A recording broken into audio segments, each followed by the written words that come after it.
غزوہ احد میں اور غزوہ خندق میں تیسرا واقعہ پیش آیا۔ قرآن نے تسلی دی ان یمسسکم قرح فقد مس القوم قرح مثلہ، دیکھو زخم تکلیفیں ان کو بھی آئی ہیں۔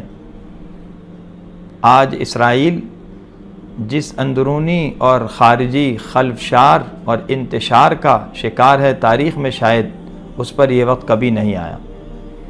ایک تجزیے کے مطابق ہر 10 میں سے ایک فوجی ذہنی اعتبار سے لڑنے سے معذور ہو چکا ہے، اور ان کے مقتولین کی تعداد تو ہزاروں میں ہے، لیکن زخمیوں اور متاثرین کی تعداد اتنی ہے کہ اگر یہ صحیح صورتحال ان کی عوام کے سامنے آ جائے اور ساری دنیا کے سامنے آ جائے تو یہ ان کے لیے جگ ہسائی ہے۔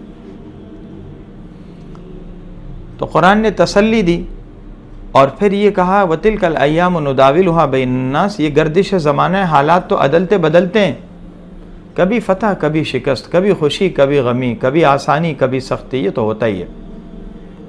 اور ان واقعات میں مصلحتیں کیا ہیں؟ وَلِيَعْلَمَ اللَّهُ الَّذِينَ آمَنُوا وَيَتَّخِذَ مِنْكُمْ شُهَدَاءَ، اللہ لوگوں کو دکھاتے ہیں سچے مومن اس زمانے میں بھی ہیں، کون ہیں؟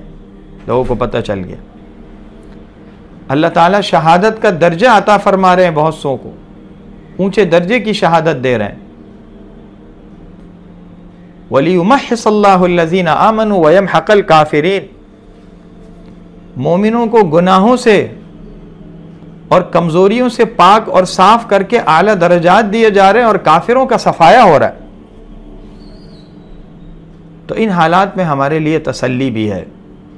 پہلی تسلی یہ کہ الحمدللہ اللہ کے راستے میں دین کی سربلندی کی محنت اور جہاد ابھی بھی زندہ ہے، اور الحمدللہ اب بھی ایسے لوگ ہیں جو اللہ کے دین کے خاطر اور اسلام کے خاطر اور بیت المقدس کے خاطر ہر چیز کی قربانی دینے کو تیار ہیں اور دے رہے ہیں۔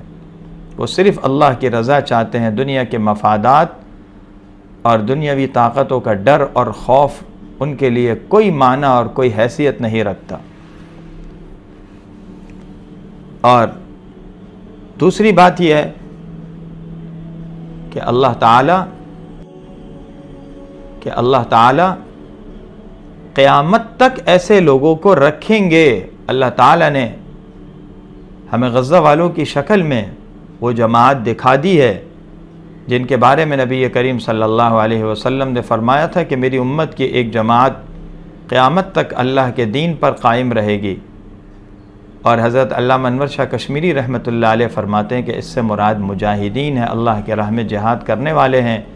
حضور کریم صلی اللہ علیہ وسلم فرماتے ہیں ان کو چھوڑنے والے اور بے یار و مددگار تنہا رکھنے والے ان کا بال بیکا بھی نہیں کر سکیں گے۔ اور تسلی کی ایک بات یہ بھی ہے کہ انہوں نے اپنی ذمہ داری پوری کر دی، اور ایسے مومنین دنیا میں الحمدللہ اب بھی ہیں جو ان کو چاہتے بھی ہیں، ان سے محبت بھی رکھتے ہیں، مشن میں ان کے ساتھ ہیں۔ اللہ کی دین کی سربلندی، بیت المقدس کا تحفظ ان کی زندگی کا اولین خواب ہے۔ اور تسلی کا سامان ہمارے لیے یہ بھی ہے کہ انشاءاللہ فائنل راؤنڈ ہمارا ہے۔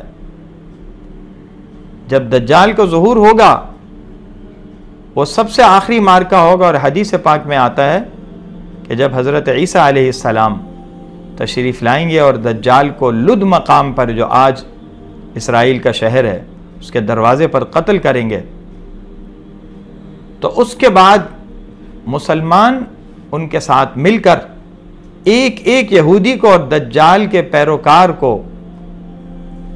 قتل کریں گے، حتیٰ کہ اگر کسی درخت یا پتھر کے پیچھے بھی کوئی یہودی چھپا ہوگا تو وہ بھی بتائے گا کہ اے اللہ کے بندے، ایک مسلمان، یہ یہودی، ھذا یہودی ورائی فاقتلہ، میرے پیچھے چھپا ہے، اس کو مار ڈالو۔ تو انشاءاللہ فتح مسلمانوں ہی کی۔ سوشل میڈیا پر سب سے قدیم اور سب سے ریلائبل برانڈ درسقرآن.com